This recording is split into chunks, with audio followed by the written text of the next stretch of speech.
Þorvaldur Steingrímsson fyrir löngu orðin þjóðsagnapersóna í íslenskum tónlistarheimi og ennþá að kenna sem betur fer.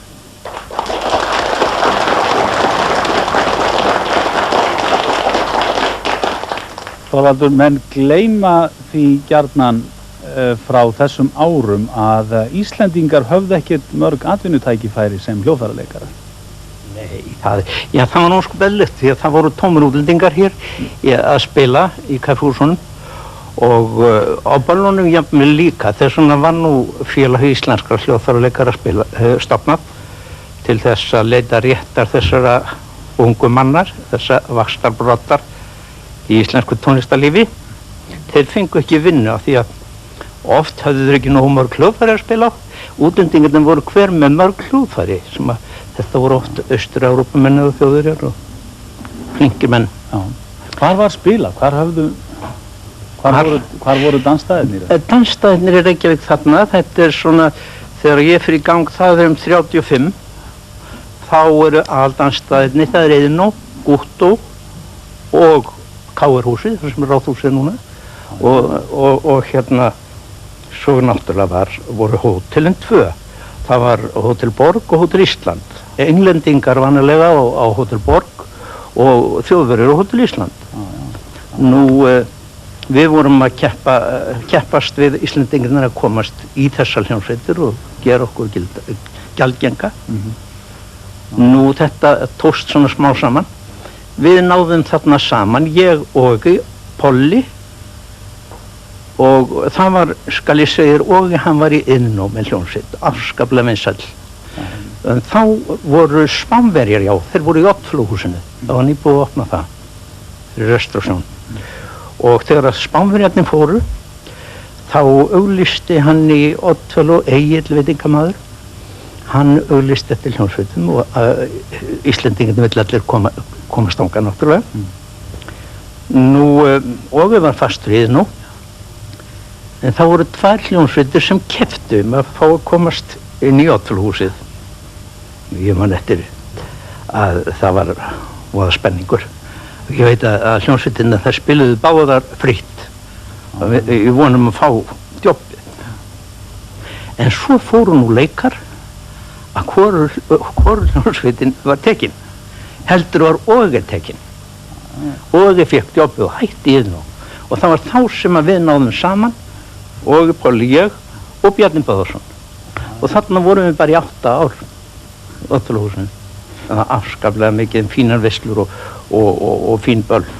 Hvað spiluðu menn oft í viku eða oft á dag? Nú les maður að það var restrasjónur allt mögulegt. Það var lifandi músík klukkan 3 á daginn og svona. Já, það var helst á hótelunum. Við vorum sko í ballhúsunum. Náttúrulega þegar Oddfellow-húsið byrjar að þá þróast þetta. Það var svona mest náttúrulega helgar, gat og orðið sko vetratíman þá fyrir stríð á í vennuna. Að þá gátu orðið böll sko á 50, 1. kannski lögðum eða sundum. En þetta var afskaplega óákveðið og við vorum ekki fastráðnir öðruvísina við önnuðust allt sem til fjall í húsunum. Hvaðan kom tónlistin á þessum tíma? Tónlistin hún kom eiginlega voðalega mikið frá Danmörku, sko, við höfum menn þá danskan kóng, við munið það, og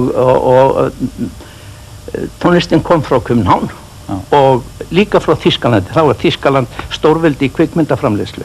Það var mikið lög úr þýsku kvikmyndunum sem komu og svo náttúrulega kemur talfilman hérna.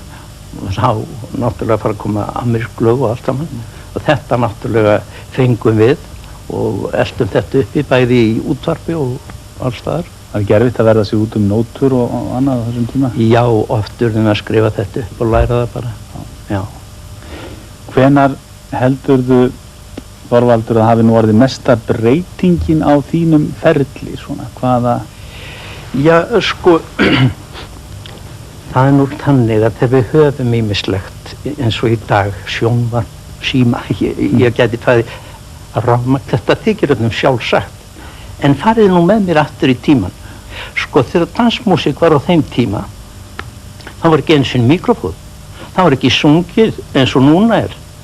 Nú hljóðfærið gítar sem að, já, mér langaði nú að spila á gítar og var að reyna það, en það bara heyrðist eitt hljóðfærið. Heyrðu, síðar kemur það að það er hægt að spila á gítar með magnara. Með rafmagni? Já. Þá breyndist þetta allt. Sko, með mér að gera sig í hugan að þetta hefur breyst svo geysilega. Óhemmi. Já, sko, á þessum árum fyrir stríð, þá voru yfirleitt ekki upptökur. Sko, eins og manni þykir sjálfsagt í dag, já, það er tekið upp og það er til á upptöku. En sko, það er sem ekki til með okkur, það er mjög lítið til með okkur Bjarna Böðvars og þessum strákum sem ég er með hérna. Og þessu týndist allt. Það var tekið upp á hlemma sem við kölluðum, það voru stórar vaxplötur. Þorvaldur Steingrímsson, þakka þér fyrir.